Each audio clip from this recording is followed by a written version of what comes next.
Like nearly every other professional today, automotive technicians need to be comfortable with computer-based equipment. Today's cars are more computerized than ever. Yet an experienced and skilled technician can listen to an engine or an exhaust system and know instantly what repairs are needed.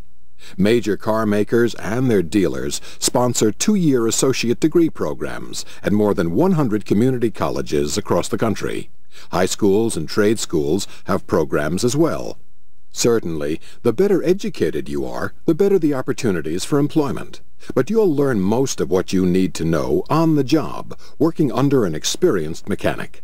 This is a job for men and women who don't mind getting their hands dirty and who truly love working on cars.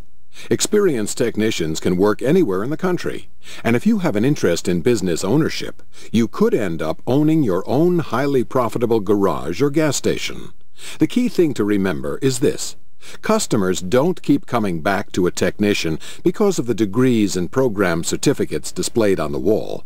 They return because the technician is really good. If you're good and if you love the work, a job as an automotive technician can be a truly wonderful experience.